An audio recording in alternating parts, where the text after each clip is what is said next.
Hello, gorgeous. Lisa Marie Grantham here, founder of Goddess Lifestyle Plan and School of Magicalliving.com. And today we're talking about evening rituals for life success.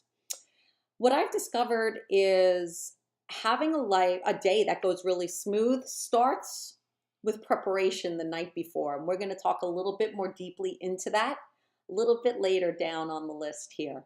So number one, remove your work clothes as soon as you get home. Just get that work stuff off, right? It's symbolic, it's energetic, and it also just kind of sets you up mood-wise to just be being done with the doing part of your day and almost welcoming or calling in, inviting that powering down or relaxing or just kind of powering. I think it's more of a powering down part of the day, the nighttime. For me to really hammer home the point, and if you have the time, I highly recommend it, especially if you've had a rough day, a day that has been stressful, or things didn't seem to flow well, or there was any negativity or low vibration, maybe words between you and a coworker, whatever. Take a shower.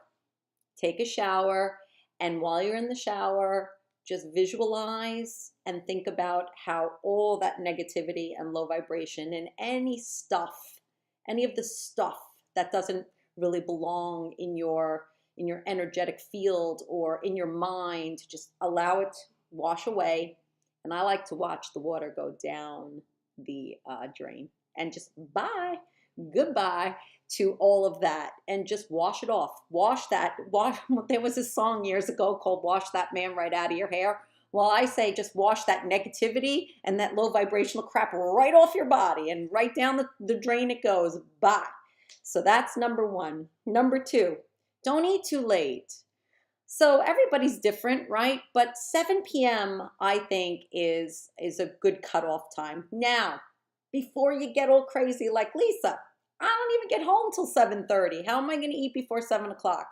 I've got a strategy for you that I used to use years ago after I started off as a health coach years ago. I was a student, I graduated IIN, Institute for Integrative Nutrition, and I started off coaching women on how to create, better health in their life. And a lot of women would say to me, I don't get home till 7:30, 8 o'clock. Well, here's the strategy I told them. If your schedule doesn't allow for you to eat before 7 p.m., be like complete with your meal before 7 p.m., I suggest that you eat your largest meal at around 3 or 4 in the afternoon. Or maybe 2 o'clock in the afternoon. Take your lunch a little late, have your biggest meal then, and then at night when you get home, 7:30, 8 o'clock, have a cup of soup, a little protein, a piece of fruit, whatever feels nourishing to you, but also not too heavy. I know I sleep better on a lighter stomach, so you might want to think about that. Nothing will mess up your next day more than not sleeping sufficiently for what your body needs, right? 3, unplug from social media. I still check my phone. Shannon kind of, where are you going? Is what I hear because he knows I get up to check my phone before I go to bed every night before I go to sleep. So he's like, where are you going? No phone. And the thing is, I check just because I give myself peace of mind that I have no fires to put out before I go to bed. But what you will not catch me doing is scrolling on social media. Just unplug from social media. Really start to power down. My hours of social media end around dinner time. I'll give a once over, answer my community's questions. Just kind of touch in with my groups and make sure everybody is okay and doesn't need anything from me. And then that's it. I pretty much check my email once before I go to bed, but really, whatever you can do, minimize it at first if you can't go cold turkey, but the best thing you could do is just unplug from electronics and that social media. Social media is very fast-paced, right? And when you're powering down, you're trying to kind of relax for the evening and get ready for sleep. Number 4, plan and organize the following day. So what does that look like? Pack your lunches for your kids, for yourself. Here, Shannon, we saw you anyway, honey. Now you're going to be all over YouTube, so good for you.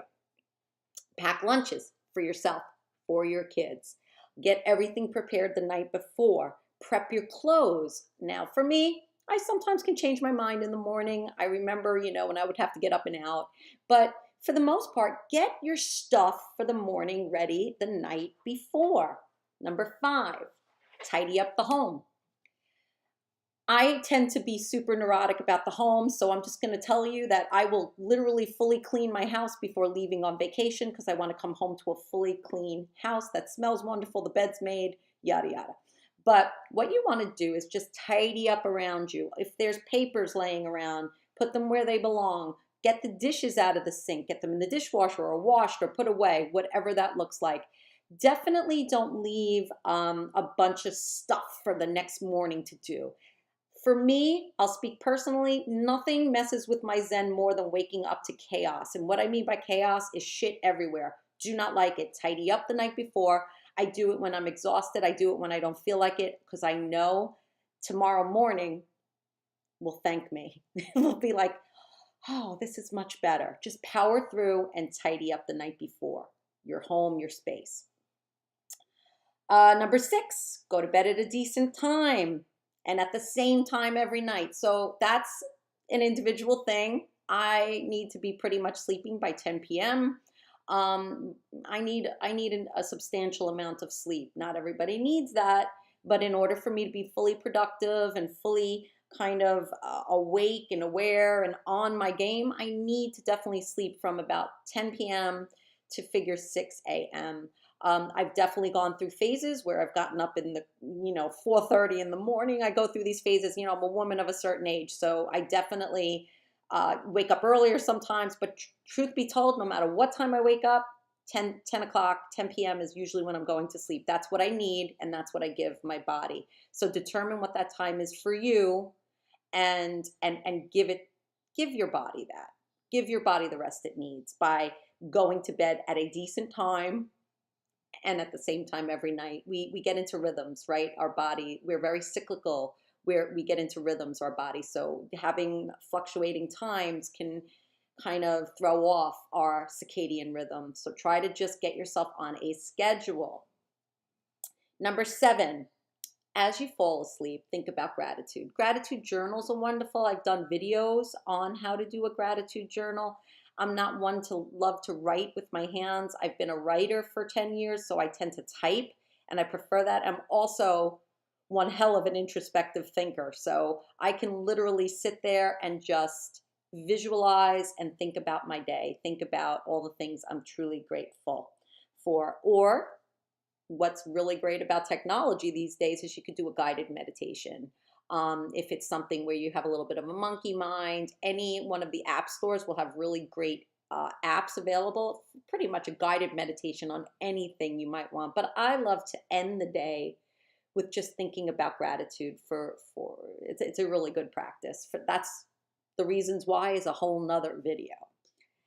Number 8, probably, well, these are all my favorites, but the thing is, if you know me, you know I love my crystals. I love my essential oils. I definitely have a crystal set for sleep. It hangs on our headboard, and they're all crystals that energetically help you sleep and restful sleep and all these wonderful things. I'll put a link in the description below to where I purchased my crystals. It's the shop I love. My friend Melody is the shop owner, and it's Zen with Gems. And I'll put she has a sleep set the last time I checked, and I'll try to put a direct link to the sleep set. I hope it's there. But if not, you could always reach out to her, and I know she puts things together all the time for the women in my community. Essential oils, there's so many essential oils that help with sleep, and I pretty much have a diffuser going all the time, every day at some point. So sleep with those essential oils. Use nature's beautiful gifts to support you getting a beautiful night's sleep.